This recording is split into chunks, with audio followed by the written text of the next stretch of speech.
a meter acá la farmacología, en dónde van a actuar, porque ustedes se acuerdan el postulado que decían, los fármacos no crean funciones, solo las modifican. O sea, el fármaco que yo estoy dando de afuera va a ser un análogo de los ligandos endógenos y van a ocupar los receptores de los ligandos endógenos.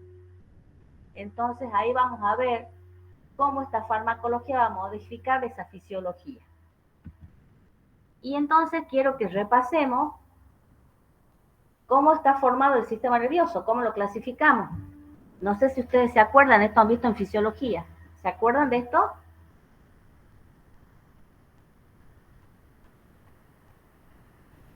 Sí, doctora. Bueno, contesten, che, porque si no parece que estoy hablando sola y no me gusta. Bueno, entonces, repasando, teníamos que el sistema nervioso lo podemos clasificar en somático y autónomo. Central, el somático es central y periférico. El autonómico va a estar formado por el simpático y el parasimpático. Veamos acá algo más ampliado. Cuando decimos sistema nervioso, nos referimos al cerebro, cerebelo, protuberancia, bulbo raquídeo, médula espinal, o sea, todos los componentes que están dentro de una estructura ósea, como pueden ver ahí. Está dentro de la calota craneana o de la columna vertebral. Todo eso es lo que llamamos sistema nervioso central. Lo central es lo que está dentro del hueso. Y después tenemos el sistema nervioso periférico con sus componentes sensitivos y motores.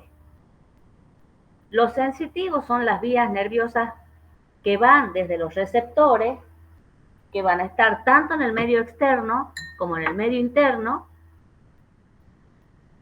van hacia el sistema nervioso central, llevan la información que han recogido esos receptores, que pueden ser de superficie o interno. El sistema nervioso elabora esa información que le es transmitida y devuelve una respuesta. Después que procesa la información, responde con los componentes motores. Y estos componentes motores van a ser tanto visceral como somático. Entonces, este sistema nervioso periférico va a tener respuestas viscerales y somáticas. Las viscerales, las respuestas internas tienen que ver con el simpático y el parasimpático. Es un sistema involuntario, algo que yo no controlo con la voluntad, que simplemente funciona en forma automática. En cambio, la respuesta externa, motor somática, a través de los nervios motores, que van a ir como efector a terminar en el músculo estriado, en el músculo esquelético, tiene que ver con un sistema motor voluntario. Yo elijo si camino, no camino, levanto el brazo, no levanto el brazo. En cambio, los efectores del sistema simpático y parasimpático, que es interno, visceral, y que no tiene que ver con la voluntad, es involuntario, los efectores van a ser el músculo liso, el corazón y las glándulas. Entonces, esos van a ser los efectores del simpático y del parasimpático. Músculo liso, corazón y glándula. Y del somático, el músculo estriado esquelético. ¿Estamos hasta acá, chicos? ¿Se van ubicando? Sí, profe. Bueno. Sí, doctora. Sí, profe. Entonces, ¿qué tiene de especial este sistema nervioso? El sistema nervioso, lo importante es que un impulso eléctrico, que cuando viene la onda de despolarización, que es su impulso eléctrico, esa onda de despolarización se va a transformar en una respuesta química. La despolarización va a hacer que se abran ciertos canales de calcio, que van a favorecer que las vesículas que están en la terminal sináptica libere los neurotransmisores. Entonces, transforma un impulso eléctrico en una respuesta química que van a ser los neurotransmisores. Y estos neurotransmisores tienen una estructura química definida, que es lo que le va a dar afinidad por su receptor. ¿Qué era la afinidad?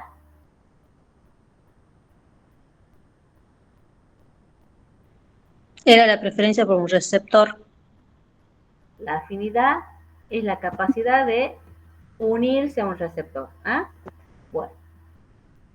¿Y qué es lo que le daba la afinidad a la molécula? La estructura química. Perfecto, perfecto. Y de los mecanismos de acción específicos o inespecíficos, ¿cuál de los dos es el que necesita tener una estructura química definida? ¿Quién Específico. depende de lo El químico? específico. El específico. Muy bien. Y ahora, cuando veamos esto un poco más adelante, vamos a ver cómo pequeñas modificaciones en la estructura química pueden provocar grandes diferencias en los efectos. Entonces, un receptor puede recibir más de un mensajero. Puede recibir a la adrenalina, la noradrenalina, la dopamina. Esto hablando del simpático, del parasimpático, del colinérgico, pueden recibir a la acetilcolina. Y a su vez un mensajero se puede unir a más de un receptor. En el caso del simpático, receptores alfa y beta. En el caso del colinérgico van a ser nicotínicos y muscarínicos. Y el fármaco, bueno, cuando yo doy algo de afuera, el fármaco tiene esa estructura química que tiene que ser similar al mensajero natural. Es lo que hablábamos en la clase de dinamia. Similar a quién es el fármaco, al mensajero, al ligando endógeno.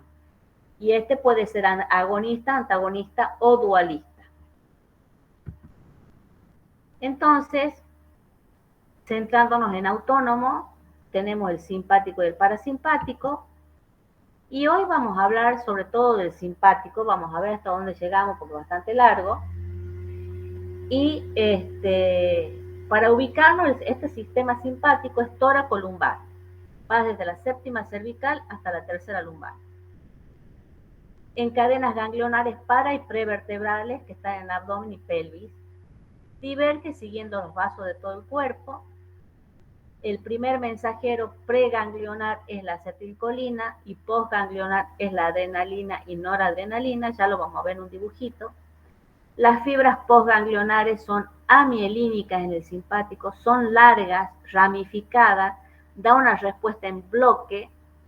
Cada fibra va a inervar varios efectores, varios órganos, comanda desde lejos.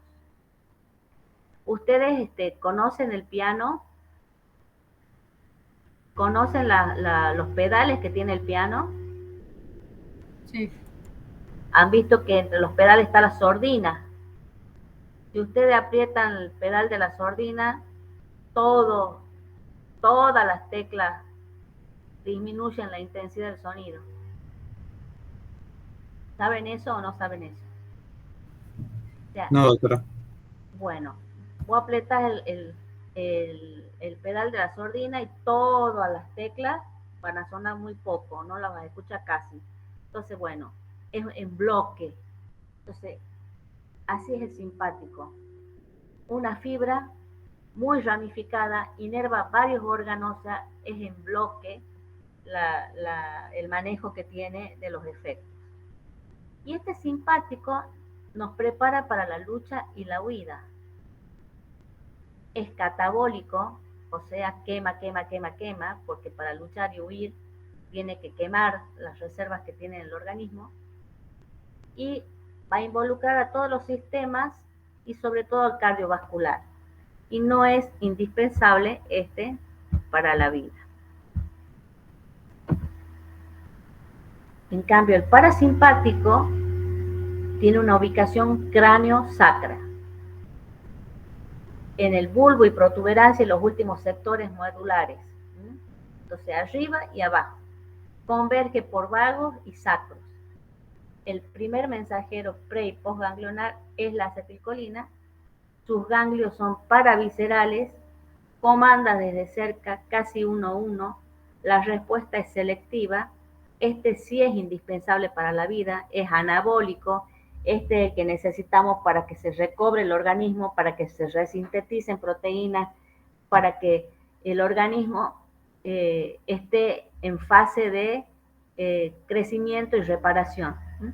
Sus respuestas están limitadas al aparato respiratorio, al digestivo y al urinario. Esos son los aparatos en los que actúa sobre todo el parasimpático. Acá tienen un dibujito bastante fierito, está bastante clarito, pero yo lo que les quería mostrar acá es la ubicación del simpático y el parasimpático. A ver, ahí está la flechita. ¿Ven la flechita mía? Acá Sí, doctora. hemos dicho cráneo sacra. Bueno, acá arriba, ya se me ha ido la flechita.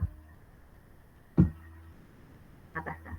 Acá, parasimpático, la sección de cráneo y sacra. Y miren que las fibras del parasimpático son largas. ¿Dónde está la flecha? Son largas, largas, largas, largas. Y la fibra postganglionar, esta postganglionar es corta, comanda desde cerca, está casi al lado del órgano. Y entonces cuando dicen ahí que la neurona preganglionar, que sería esta es la preganglionar, antes de este ganglio, la preganglionar. ¿Qué neurotransmisor libera acá en esta sinapsis? Acetilcolina. ¿Y qué transmisor es el que libera en la postganglionar? Acá, postganglionar, acetilcolina. Entonces, el parasimpático, en la pre y en la post, el neurotransmisor es la acetilcolina. En cambio, en el sistema simpático, ustedes van a ver que la primera neurona es corta y la segunda es larga y es la que se ramifica mucho para todos los diferentes órganos. El neurotransmisor preganglional del simpático es acetilcolina y el postganglionar de la fibra amielínica larga y ramificada es noradrenalina.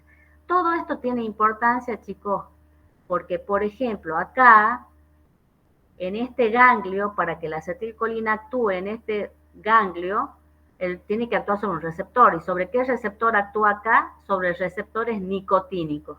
Vayan tomando nota porque acá van a tener fármacos clasificados como bloqueantes ganglionares. Cuando ustedes vean los bloqueantes ganglionares, estamos hablando de que van a bloquear los receptores nicotínicos a este nivel. Y en el parasimpático también. ¿Cuál es el receptor de esta sinapsis preganglionar? También a través del receptor nicotínico. El neurotransmisor preganglional, tanto del simpático como del parasimpático, es la acetilcolina. Pero el postganglionar va a cambiar. En el parasimpático es la acetilcolina, pero en el simpático es la noradrenalina. Y tenemos acá otra inervación. Ustedes saben que el neurotransmisor del sistema nervioso central es la noradrenalina. Pero a nivel periférico tenemos acá fibras que van a inervar a la corteza suprarrenal. Y en la corteza suprarrenal también de nuevo acetilcolina, ¿no es cierto?, en receptores nicotínicos. Pero ¿qué va a secretar la médula suprarrenal? Sobre todo adrenalina. Las dos, pero sobre todo adrenalina. Es el neurotransmisor principal periférico secretado por la médula suprarrenal. Pero en el sistema nervioso central, el neurotransmisor es la noradrenalina. ¿Está claro hasta acá? Sí, doctora. Sí, doctora. Sí, profe. Yo quiero que me vayan siguiendo y que si en algún punto se han perdido o lo que fuera, me paren. Y que se animen a parar porque la intervención de uno favorece a todos, a los que no se animan. ¿Ah? Bueno.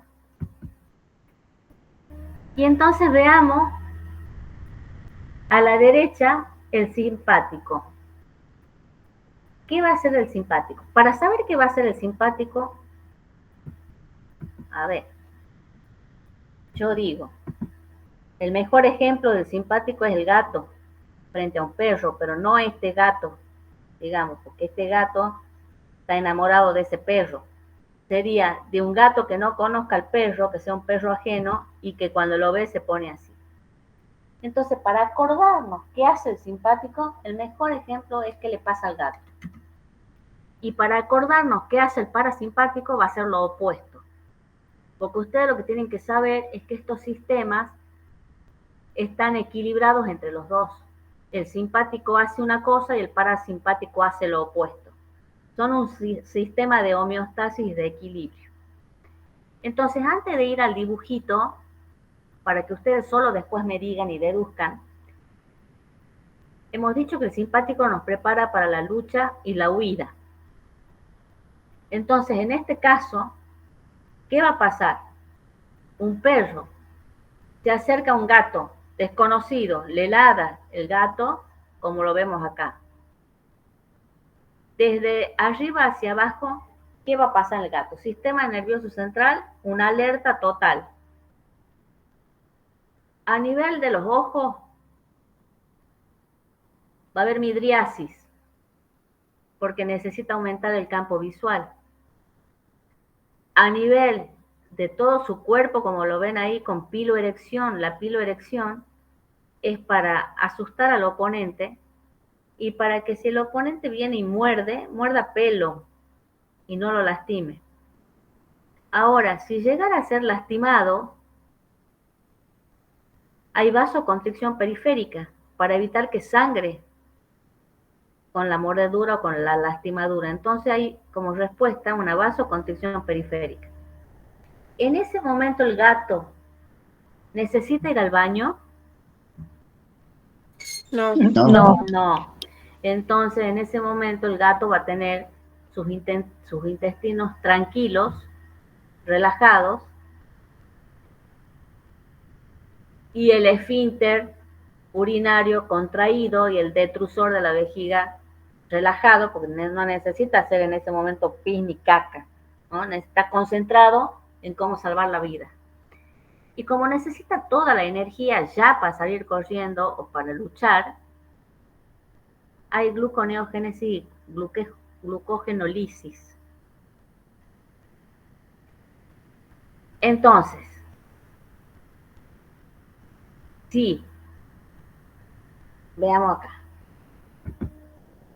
Me falta algo importante.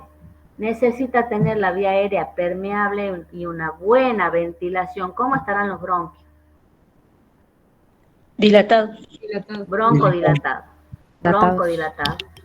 Y como está nervioso porque tiene que correr, ¿cómo estará el corazón? Taquicardia. Acelerado, claro. Las cuatro propiedades del corazón aumentadas. Entonces, si yo me acuerdo qué le pasa al gato, ese es el simpático. Lo que me va a faltar aprender es qué receptor comanda cada cosa. Y eso lo vamos a ir viendo ahora. Sabiendo qué receptor comanda cada cosa, deduzco los efectos buscados y los indeseados. Entonces vamos ahora al dibujito este, en donde hacia la derecha tienen el simpático, que te dice, bueno, ¿qué pasa en el ojo? Dilatación de la pupila. ¿Para qué? Ya hemos dicho, para aumentar el campo visual. En cuanto a la salivación, bueno, es una salivación muy suave la que tiene, no hay tanta salivación. El que está más ocupado de las secreciones es el parasimpático, miren a la izquierda, o sea, en el simpático la pupila está dilatada, y si vamos a la izquierda, el contrario es el parasimpático, la pupila va a estar contraída. Hacia la derecha, con el simpático, las secreciones no es lo más importante acá, hay como una inhibición, no hay tanta secreción, pero el parasimpático estimula mucho la salivación y aumenta secreciones. Si vamos al sistema respiratorio, broncodilatación en el caso del simpático, broncoconstricción en el caso del parasimpático, aumenta las cuatro propiedades del corazón, el simpático hacia el lado derecho y se acelera el impulso, bueno, aumenta las cuatro propiedades del corazón. En cambio, el parasimpático las reduce. El simpático, hacia la derecha, inhibe la actividad digestiva, estimula la liberación de glucosa por el hígado, aumenta la secreción de adrenalina y norepinefrina por el riñón, por la glándula suprarrenal. Miren que ahí, ¿a dónde va ese ganglio? A la glándula suprarrenal. Si vamos a la vejiga, en el simpático va a estar relajado el detrusor y contraído el esfínter de la vejiga, y va a estar contraído el recto. Y si ahora comparamos hacia la izquierda con qué hace el parasimpático, que era todo lo opuesto, habíamos quedado en los bronquios acá que hay broncoconstricción. En cuanto al estómago y a los intestinos, aumenta la actividad digestiva, aumenta la peristalsis, estimula la secreción de la vesícula biliar. Y en cuanto a la vejiga, vamos a tener que contrae el detrusor de la vejiga, relaja el esfínter, o sea, favorece la micción, y relaja el recto. Entonces, alguien que esté con el parasimpático activado, como por ejemplo cuando veamos más adelante que vemos intoxicación con órganos fosforados, por ejemplo, en donde hay una inhibición de la enzima que degrada a la acetilcolina y hay un exceso de acetilcolina, ¿qué va a tener? ¿Cómo va a estar el paciente con todo esto? Con un exceso de parasimpático, miótico, con hipersecreción, hipersudoración, con broncoconstricción, con aumento del peristaltismo, que se puede cagar encima, con aumento de la micción, porque el detrusor se contrae y se relaja el esfínter, el recto está relajado. O sea, ¿cómo va a estar la clínica de ese paciente? Con un parasimpático al máximo. Entonces ustedes ya están deduciendo síntomas, efectos adversos, deseados, no deseados, sabiendo todo esto. Lo que nos falta ahora es ver qué receptor hace qué cosa. ¿Hasta acá estamos claros? Sí, profe.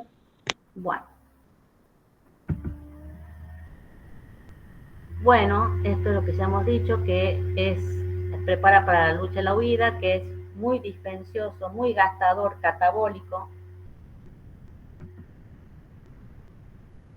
¿Cuáles son los receptores simpáticos?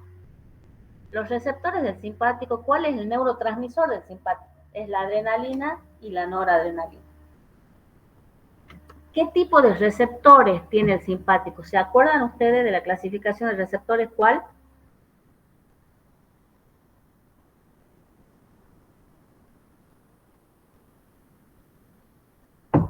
Cuando hemos visto dinamia, chicos. Tipo 1, tipo 2, tipo 3 o tipo 4. ¿Qué tipo de receptor era el de los receptores adrenérgicos? ¿Los adrenérgicos no son los alfa y beta? Sí, pero en la clasificación de receptores, ¿se acuerdan cuando hemos visto receptores en dinamia? Que decíamos, hay 4 tipos de receptores. Receptor tipo 1, receptor tipo 2, receptor tipo 3, receptor tipo 4. ¿Se acuerdan? Sí. Tipo 2, metabotrópico. Tipo 2 metabotrópico. Empiecen a unir las cosas, chicos. Empiecen a unir. Es tipo 2 metabotrópico. Esos son los receptores del simpático y del parasimpático. Los tipo 2 metabotrópicos. Y acá, entonces, ¿cuáles son los receptores? Los alfa y los beta. Alfa 1 y alfa 2. Y los beta, beta 1, beta 2, beta 3 y beta 4. Pero nosotros sobre todo nos quedamos con el beta 1 y el beta 2. ¿Qué es importante saber de estos receptores? Que los receptores alfa 1 estimulan en todos los lugares. O sea, están en los vasos periféricos y al ser estimulados lo que hacen es contraer el músculo liso y provocar vasoconstricción periférica. Donde esté el alfa 1 contrae, salvo en el intestino, que es donde relaja. Y receptores de todo tipo hay en todos los lugares del organismo, nada más que tenemos mayor densidad de unos que de otros de acuerdo al órgano. Entonces, ¿qué se tienen que acordar del alfa 1? Que el alfa 1 estimula, contrae. Donde esté el alfa 1 hay contracción. Entonces ahí pueden empezar a deducir. La midriasis que tiene el gato es por contracción del músculo ciliar del iris. ¿Qué receptor tendrá? Alfa 1. Alfa 1. Veamos el alfa 2. El alfa 2 es un receptor presináptico. Ahora vamos a ver una terminal nerviosa, ahora vamos a ver cómo se ubican y cómo funciona.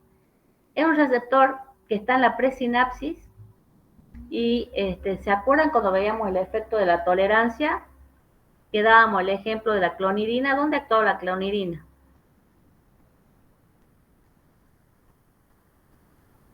En los receptores presinápticos. Sí, ¿qué nombre? Y el alfa 2. Alfa 2. ¿Y qué pasaba cuando estimulaba, porque era un agonista, qué pasaba cuando lo estimulaba el alfa 2? Con la secreción de los neurotransmisores. ¿Disminuye la liberación de noradrenalina? Disminuía la liberación de noradrenalina, exactamente. Entonces, el alfa 2 es presináptico y si se estimula, impide la liberación de noradrenalina. Es muy importante que sepan esto, porque, por ejemplo, habiendo sabido esto, es que me han podido decir que la clonidina es un agonista, lo estimula y ¿qué tengo como resultado con la clonidina? Disminución de la liberación de los receptores. ¿Van dándose una idea de por qué es importante la fisiología? Sí. Para entender los mecanismos de acción de los fármacos con los efectos buscados y no buscados. Bueno, veamos los receptores beta. El beta 1 es estimulante y está en el corazón y estimula las 4 propiedades del corazón.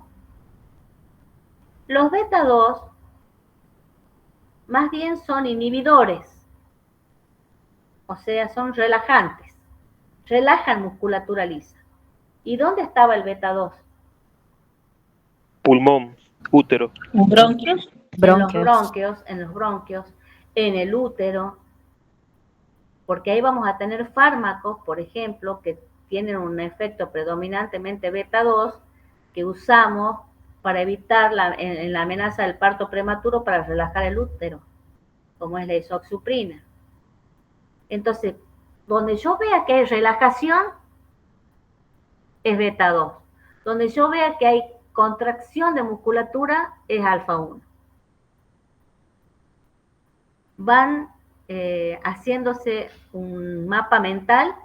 Entonces, la midriasis, hemos dicho entonces, contracción del iris, del músculo del iris, porque ahí hay alfa 1. Si tenemos broncodilatación en el bronquio, es porque ahí hay un beta 2. Si es que hay un aumento de las 4 propiedades del corazón, es porque ahí hay beta 1. Si es que hay una relajación de los grandes vasos que irrigan al músculo estriado, ¿qué receptores habrá ahí? Alfa 1. Relajación de los grandes vasos. Relajación sería beta 2. Beta 2. Si yo digo que hay relajación del detrusor de la vejiga, ¿qué habrá ahí? Beta 2. Beta 2. Si yo digo que hay contracción del esfínter de la vejiga. Alfa 1. Alfa 1. Si yo digo que hay contracción del esfínter del ano. Alfa 1. Alfa 1. Bueno. ¿Le van tomando la mano al temita? Sí, profe. Sigamos. Y entonces, cuando veíamos receptores, nosotros decíamos que son receptores tipo 2 ligados a proteína G, y habíamos hablado, cuando hablábamos en dinamia, de que las proteínas G podían ser GQ, GI, GS. Y entonces acá vamos a ver qué receptores GQ, cuál es GI, cuál es GS. Los alfa 1 son GQ, o sea, a la enzima que va a activar la subunidad alfa va a ser a la fosfolipasa C. Y los segundos mensajeros que va a dar van a ser el inositol trifosfato y el diacilglicerol. ¿Y qué es lo que va a provocar con estos segundos mensajeros la contracción de la fibra muscular lisa.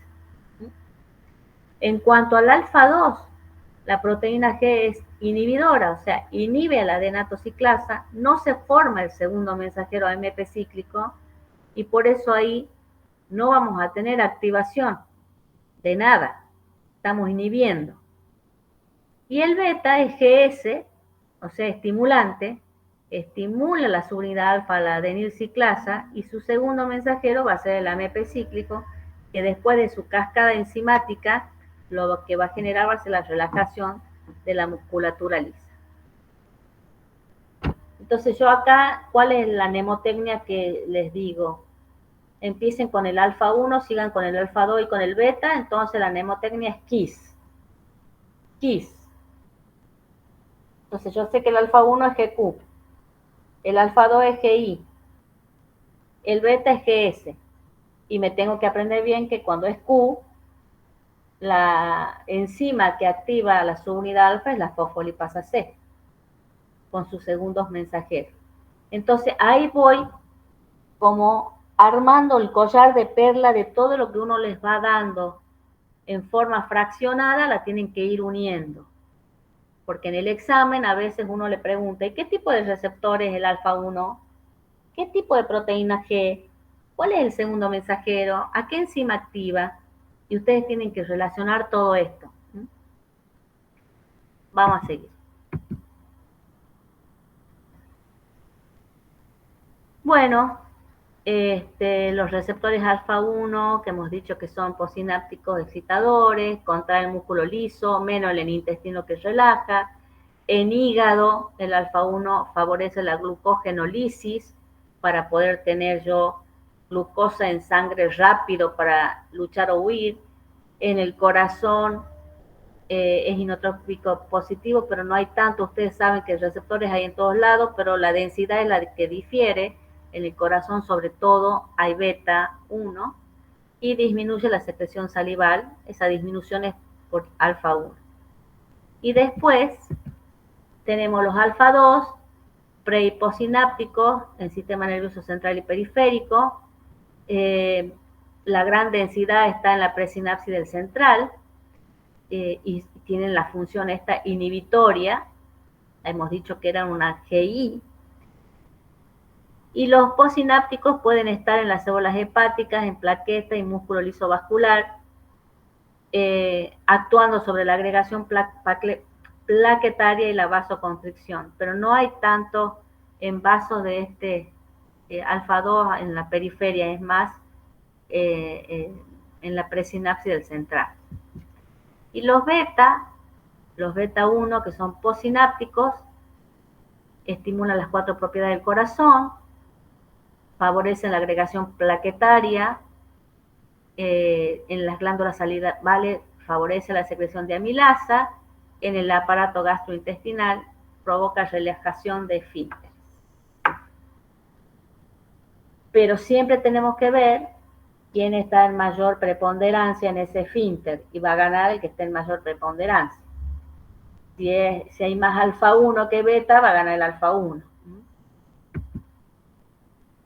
Los beta 2 postsinápticos relajan músculo liso bronquial y vascular, relajan gastrointestinal, promueve la glucogenolisis hepática, puede provocar temblor muscular, inhibe la liberación de histamina de los mastocitos, y los presinápticos van a facilitar la liberación del neurotransmisor. Y ahora vamos a ver enseguida una hendidura sináptica, vamos a ver cómo es una transmisión nerviosa y qué hace el alfa, qué hace el beta. Vamos a ver la fisiología ahí en la sinapsis.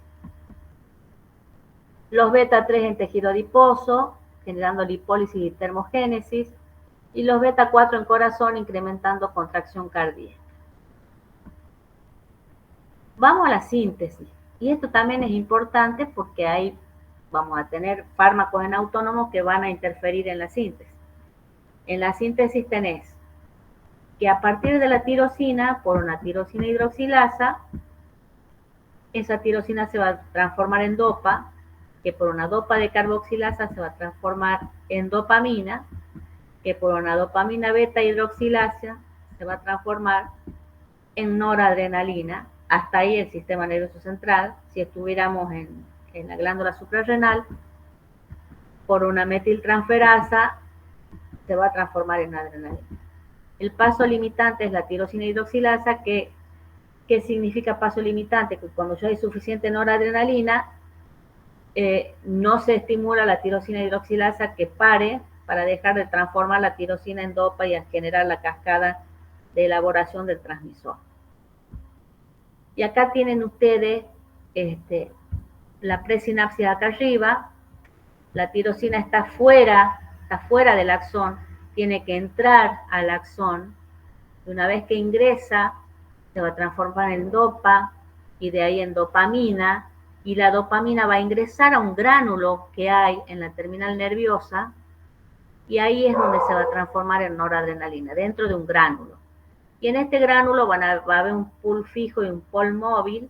El móvil es como que va a favorecer la suelta más rápida que desde el otro pool, que es como un reservorio. Y entonces, ¿qué pasa? Cuando viene la descarga, la despolarización, ingresa sodio, sale potasio, ahí se despolariza con esto, con el ingreso de sodio y a la salida de potasio se genera la despolarización, y esto favorece la entrada, la apertura de los canales de calcio, ingresa calcio a la terminal, y esto hace que la vesícula se una a la membrana y libere el neurotransmisor. ¿Y qué receptores vamos a tener en la presinapsis? Vamos a tener el alfa 2, que hemos dicho que cuando se estimulaba, ¿qué hacía?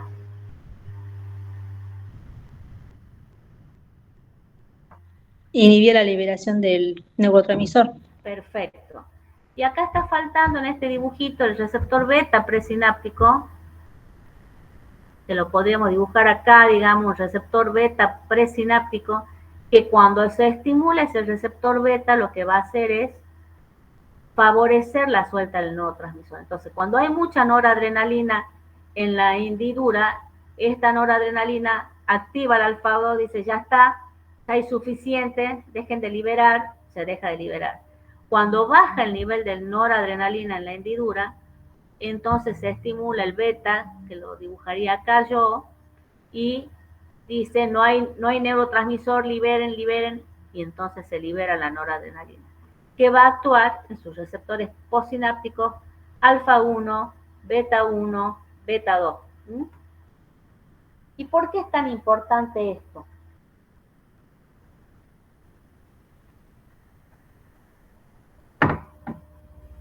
Porque en cada paso de esto uno puede actuar farmacológicamente. ¿Qué enzimas vamos a tener acá en el botón terminal? La MAO, que si encuentra un neurotransmisor acá, lo degrada. ¿Y qué enzima vamos a tener en la hendidura? La COMP, que no sé por qué la han puesto acá, la COMP no está acá, está acá, está en la hendidura. Porque cuando la noradrenalina termina de actuar, ¿qué hace? Una parte se recapta, 2 recaptaciones. Primera recaptación hasta acá, segunda recaptación hasta el gránulo, y acá es donde está salvo. Puede difundir a los tejidos o puede ser metabolizada acá en la hendidura por la COMP. Esas son las vías que tiene la noradrenalina. Entonces, en esto de la síntesis, ¿quiénes pueden actuar acá? Tenemos un fármaco que es simpático pléjico, o sea, es un fármaco simpático lítico. Si yo digo lítico, significa que se opone a la acción del simpático. ¿Y qué hace esta alfa-metildopa? Se mete en la síntesis, le roba la tirosina hidroxilasa a la dopa, se mete acá, y entonces viene la alfa-metildopa y se transforma en alfa-metildopamina y después se transforma en alfa-metilnoradrenalina.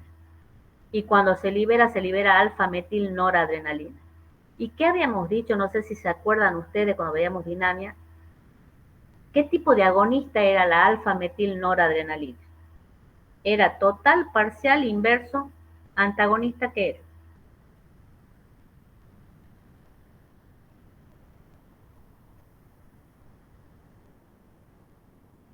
¿Qué les parece?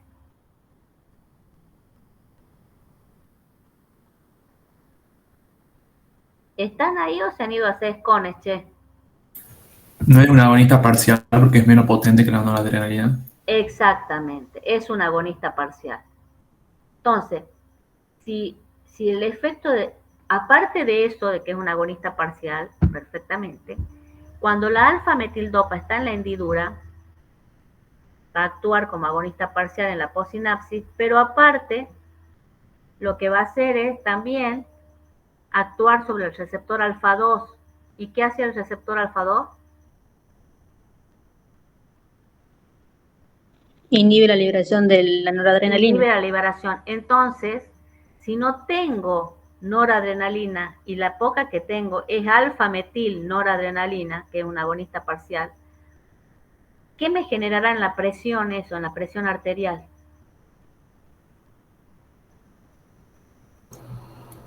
La baja. La baja de la presión arterial. Es un fármaco hipotensor. Entonces, ¿van viendo la importancia de la fisiología? Sí, profe. Sí, Bueno, también vamos a tener fármacos que inhiban la primera recaptación, como las anfetaminas, las cocaínas. Entonces el neurotransmisor va a seguir en la hendidura mucho, va a ser muy activante.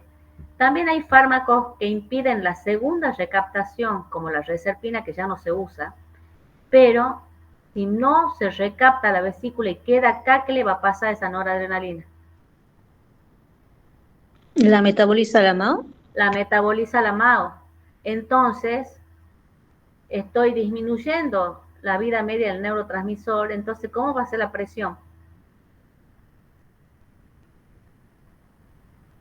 La presión arterial Una hipotensión. va a bajar, o sea que la reserpina también es un fármaco hipotensor. Ustedes, entendiendo cómo funciona normalmente, pueden deducir qué pasa si es que se actúa en uno u otro lugar. Y esa es la importancia que tiene para mí la fisiología, que yo quiero que a ustedes les quede bien claro. Si yo tengo algún fármaco que me impida el ingreso de calcio acá a la célula, ¿se va a liberar la noradrenalina? No. No. Si yo tengo un fármaco que sea antagonista de estos receptores postsinápticos, ¿se va a activar la célula postsináptica? No. Si yo doy un beta bloqueante, como el atenolol, por ejemplo, que actúa sobre estos receptores beta 1, son antagonistas. ¿Qué significa que sea antagonista? ¿Qué tiene y qué no tiene un antagonista? Tiene afinidad por el receptor, pero no tiene actividad intrínseca. Perfecto. Entonces, si estoy bloqueando el beta 1, ¿qué va a pasar con las 4 propiedades del corazón? Disminuyen. Perfecto. Entonces, esa es la importancia. Si yo bloqueo un receptor alfa 1, que es vasoconstrictor, ¿qué va a provocar?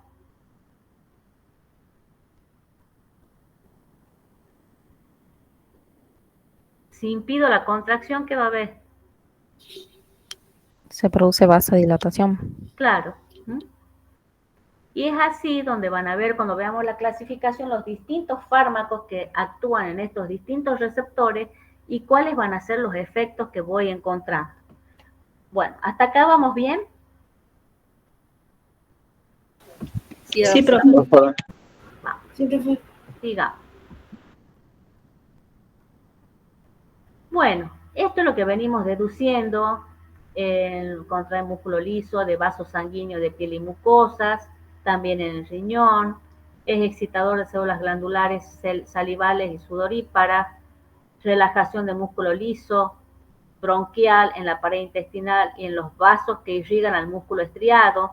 Entonces, esto ya lo hemos venido deduciendo, inclusive qué receptor sería, ¿no es cierto?, el que relaja un músculo y el que contrae un músculo.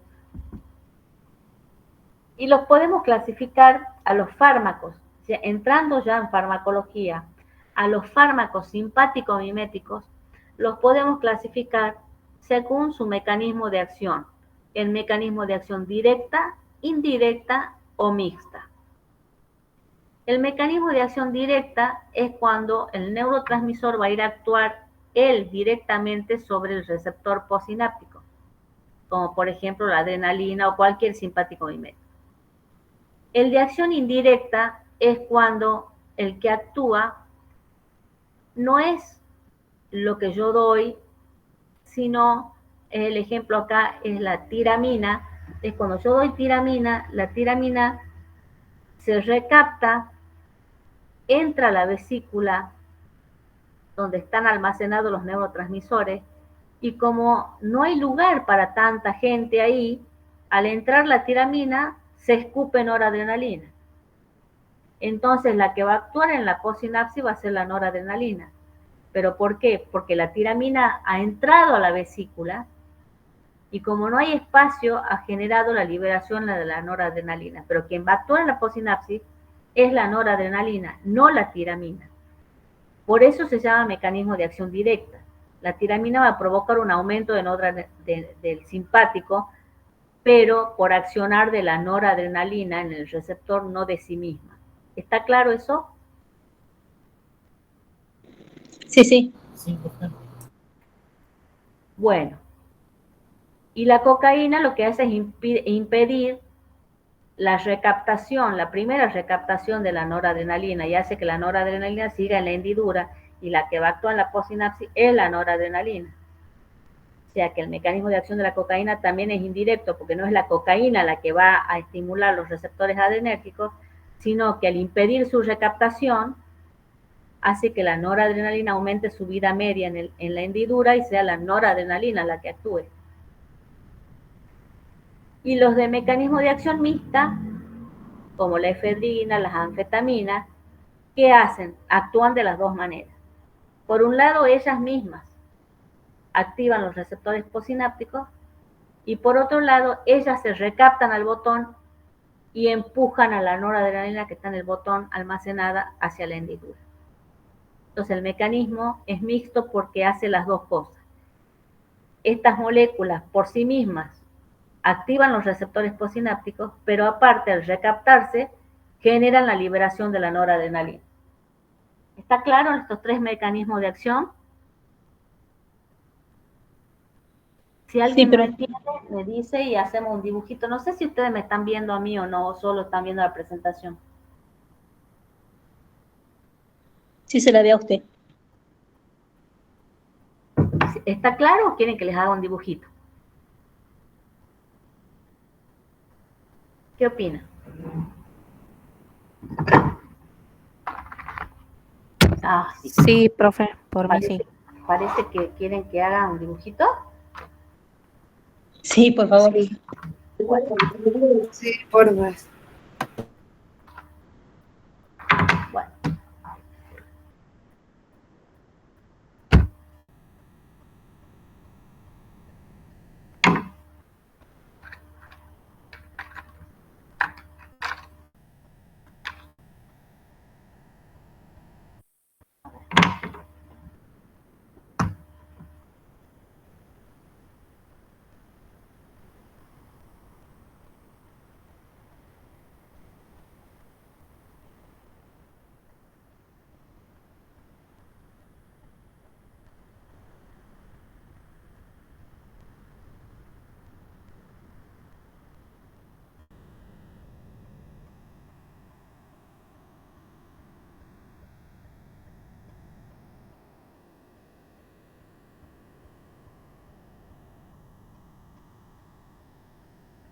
Lo veo. ¿Ustedes ven? Sí, Doc, sí se ve. ¿La ven entera a la pantallita? Sí, sí. Bueno, ven ahí la terminal el neurotransmisor que está en la hendidura, los que están guardados en la vesícula. Ven que hay una primera recaptación, que cuando la noradrenalina dejó de actuar en su receptor postsináptico, tiene que dejar de actuar y difunde a los tejidos, es metabolizada, degradada por la COMP en la hendidura o se recapta. Y para que se recapte tiene que pasar por dos. La primera recaptación que la lleva hacia el citoplasma, pero ahí está a merced de la MAO. Entonces tiene que sufrir una segunda recaptación hacia la vesícula para estar protegida de la MAO. ¿Estamos de acuerdo ahí? Sí. Sí. Si yo impedía esa segunda recaptación, como es el caso de la reserpina, el neurotransmisor quedaba en el citoplasma y la metaboliza la MAO. Si la cocaína impide la primera recaptación, se ubican en la primera recaptación,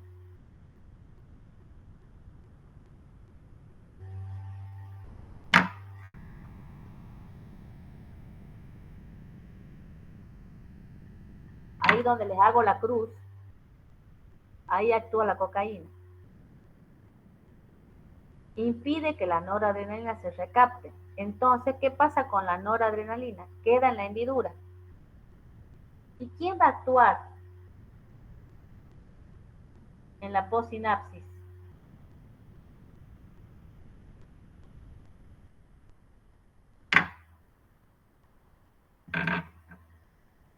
A ver.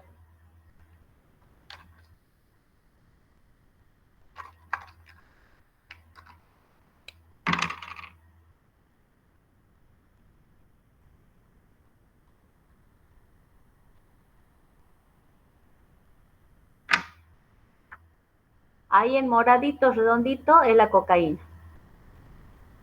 Está impidiendo la primera recaptación. Entonces queda la noradrenalina en la hendidura sin ser recaptada. Aumenta la vida media en la hendidura. ¿Quién va a actuar en los receptores postsinápticos alfa 1, beta 1, beta 2? ¿La cocaína actúa ahí? No, la noradrenalina. La noradrenalina. ¿Pero quién ha generado eso? La cocaína. La cocaína. Entonces, ¿qué mecanismo de acción sería ese? ¿Directo o indirecto? Indirecto. Indirecto. Si yo diera adrenalina o noradrenalina de afuera, ¿a dónde va a actuar ese fármaco que yo dé de afuera? Por vía, supongamos, le meto noradrenalina al paciente. ¿A dónde va a actuar la noradrenalina? En los receptores. En los receptores postsinápticos, ¿no es cierto? Sí. ¿Y qué mecanismo de acción sería ese? Directo. Directo, porque lo que yo doy es lo que actúa en el receptor postsináptico, que va a ser el responsable del efecto. Pero si alguien se da con cocaína, lo que hace la cocaína es impedir la primera recaptación. Actúa en el transportador de la recaptación, no en los receptores postsinápticos. Entonces, quienes van a dar lugar al efecto va a ser la noradrenalina en su receptor postsináptico, pero generado por la cocaína, que está impidiendo, está bloqueando el mecanismo de transporte que la lleva hacia el citoplasma. ¿Está claro eso por qué es indirecto? Sí, profe. Sí, perdón. ¿Para todos está claro? Sí, profe. Sí. Sí, Bueno, profe. entonces ahora veamos qué pasa con la tiramina.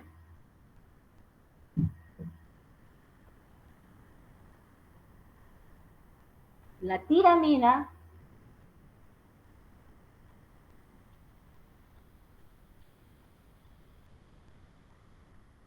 no sé si la ven ahí. La tiramina se mete en la vesícula. El mecanismo de la tiramina es indirecto, pero es diferente al de la cocaína. La tiramina se mete en la vesícula. Y como en la vesícula no hay lugar para tantos, cuando se mete la tiramina,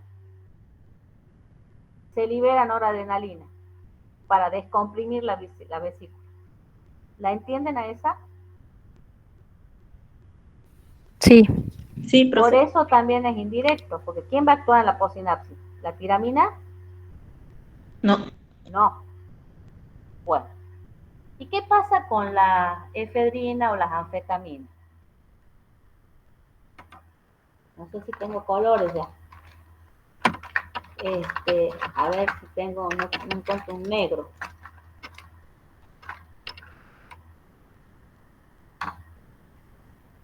Tengo un naranja, a ver.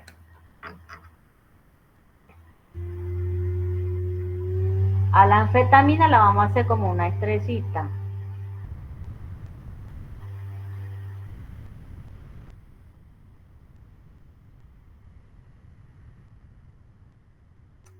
No, estoy haciendo mal. Acá está la anfetamina.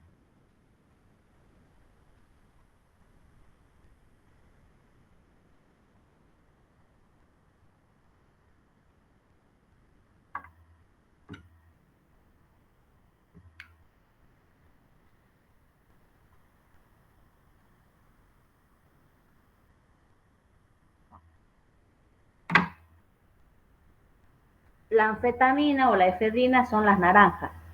La estrellita naranja, ¿la ven? Son de mecanismo de acción mixta. Mixta significa que van a actuar de las dos maneras. Por un lado, ellas mismas van a activar los receptores postsinápticos, pero también se van a recaptar en la vesícula, y al recaptarse en la vesícula, como no entran todas, van a generar la liberación de noradrenalina de la vesícula. ¿Está claro ahora? Sí, profe, gracias. Sí, doc. Bueno, seguro para todos, ¿no? Sí, Sigamos. doctora. Eso les preguntamos en el examen y a veces no saben hablar de qué significa directo, indirecto y mixto.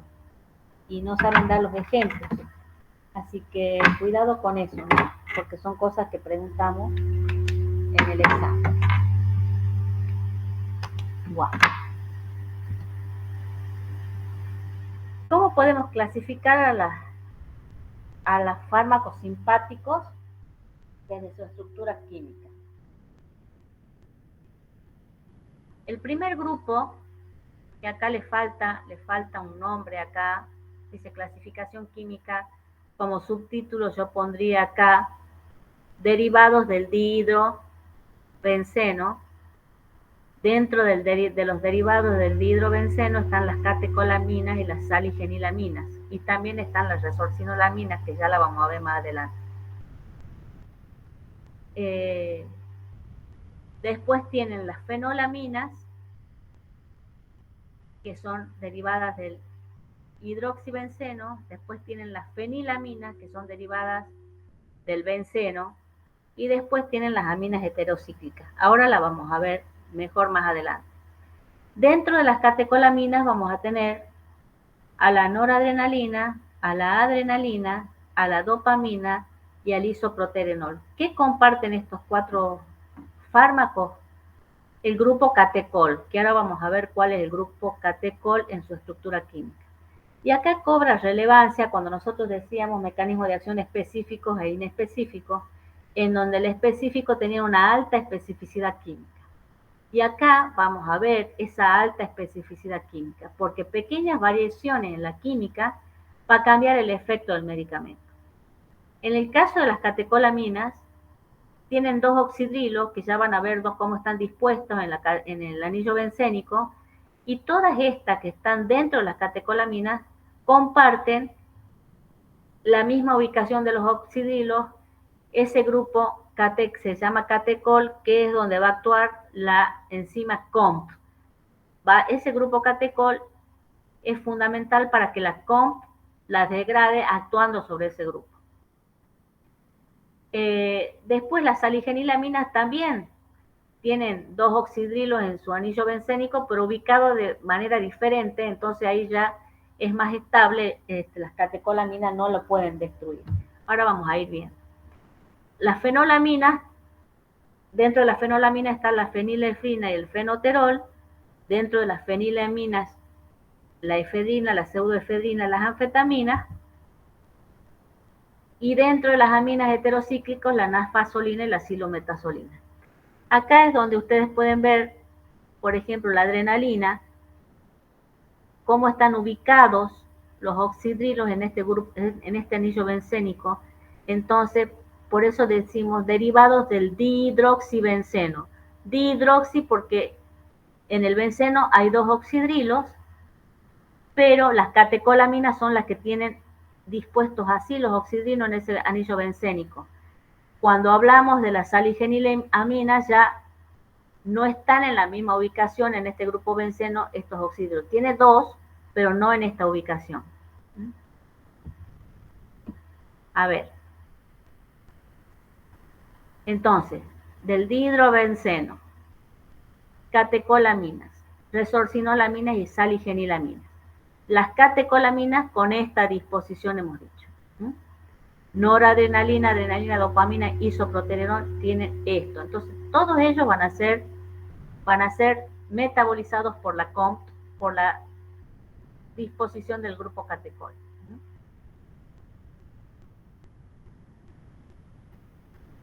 Dentro de las resorcinolaminas van a tener el fenoterol, la orciprenalina, la terbutalina.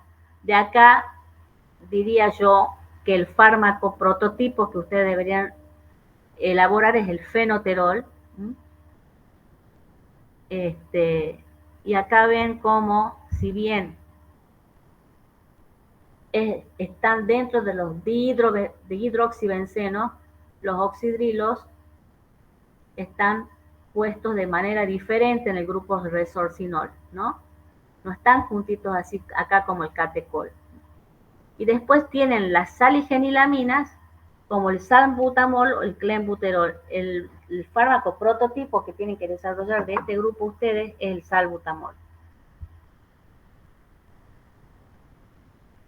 Y acá tienen las resorcinolaminas y las saligenilaminas, tienen los oxidrilos en posición 3 y 5.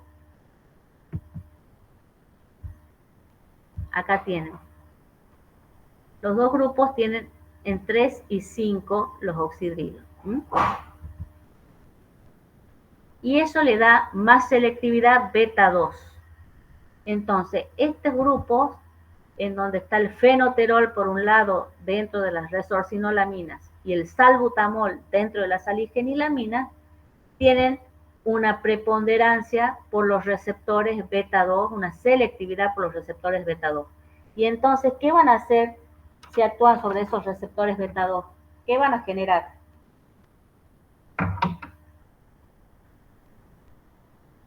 La broncodilatación. Relajación, sí. La relajación del músculo liso bronquial, la broncodilatación. Son menos potentes, pero más estables. Después tienen los derivados del hidroxibenceno, o sea, hay un solo hidroxi. El grupo benceno es un solo oxidrilo. Y de acuerdo a si está en posición para o en posición meta, va a ser la selectividad por el receptor. Los que tienen el oxidrilo en posición para van a tener preponderantemente acción beta, beta 2, como la isoxsuprina y el vametano. El perfil que ustedes tienen que saber es la isoxsuprina, que es un fármaco, les pregunta mucho el doctor Gerván esto en examen. La isoxsuprina es un fármaco que se usa en las embarazadas con amenaza de parto prematuro, porque si la preponderancia es sobre el beta 2 que está en el útero, ¿qué va a hacer si es estimulado? La relajación. Relajación del músculo liso del útero. Y si tiene la posición del oxidrilo en posición meta, la acción va a ser preponderantemente alfa 1, como la etilefrina o el meta-araminol, o sea, alfa 1 que va a ser vasoconstrictora. Los derivados del benceno, acá vamos viendo la importancia de la estructura química. Se van dando cuenta cómo las variaciones, pequeñas variaciones en la química, tienen grandes variaciones en los efectos de los fármacos de mecanismo de acción específica. ¿Quiénes están acá dentro de los derivados del benceno? La efedrina, la fenilefrina y las anfetaminas. Tienen efecto alfa y beta, pero son menos potentes. Después tienen las aminas heterocíclicas, como la nafasolina y la silometasolina.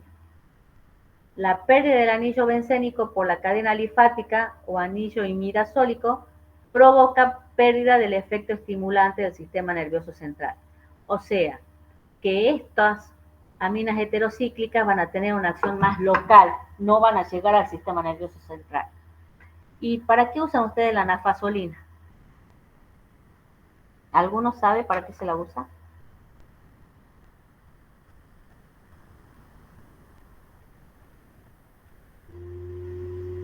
Busquen. Para la rinitis, Para la rinitis. ¿Para qué? Cuando tienen para hacer una congestión, vasoconstricción. cuando se les tapa la nariz, ¿visto? Hace vasoconstricción.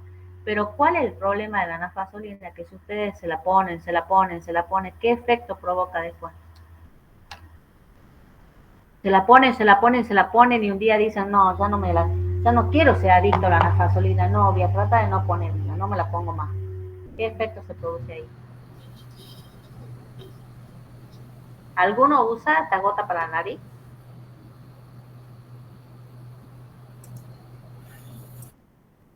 No. ¿No? ¿Ninguno usa gota para la nariz?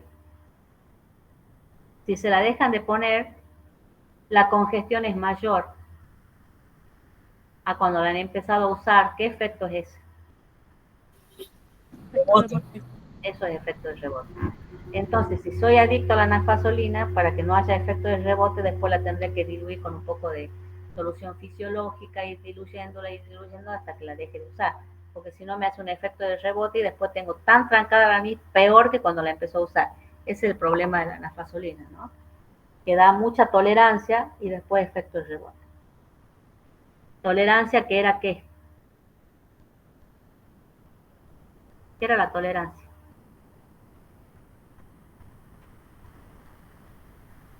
Cuando se requiere una mayor dosis para que produzca el mismo efecto. Exactamente. Exactamente. Ya 2 gotitas no me hacen nada, ahora me pongo 3, ya no me hace nada, ahora me pongo 4 y así sucesivamente.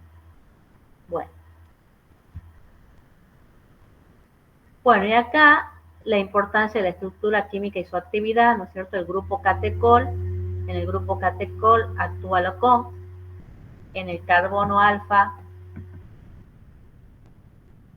actúa la MAO,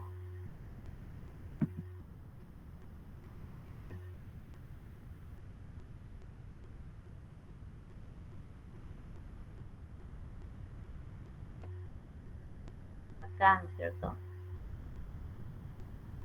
Va a actuar la MAO.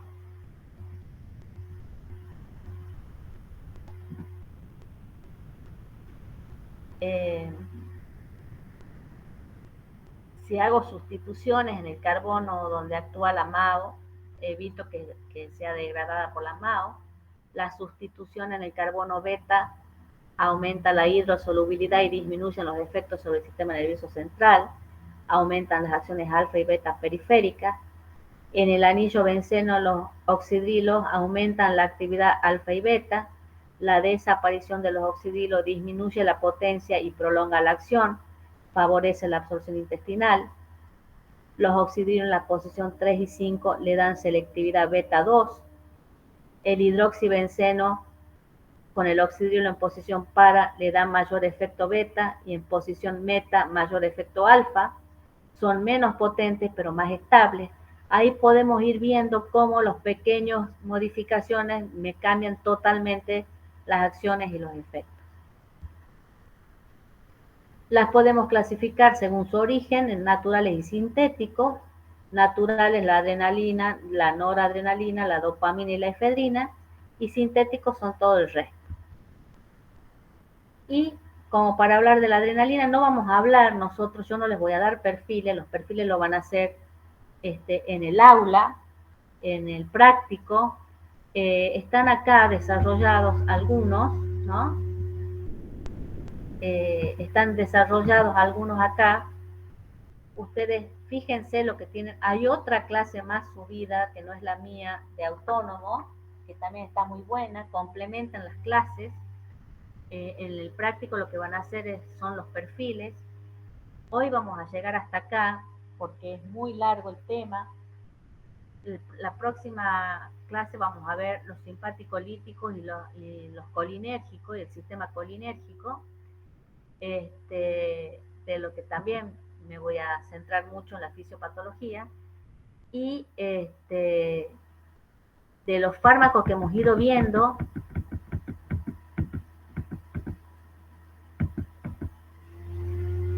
De acá que tienen que hacer perfiles de noradrenalina, de adrenalina, de salbutamol, de fenoterol,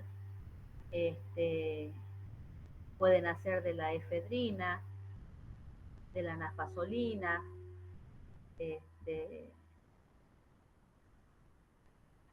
la isoxsuprina. Son fármacos que les pueden tomar en el examen.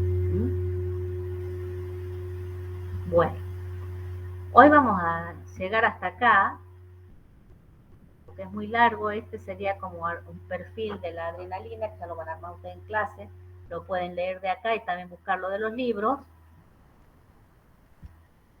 y lo van trabajando con el doctor de Rosa. Y la clase que viene, que va a ser el viernes, vamos a ver a la clasificación de los simpático-líticos y los fármacos colinérgicos y anticolinérgicos, parasimpático-miméticos y parasimpático-líticos.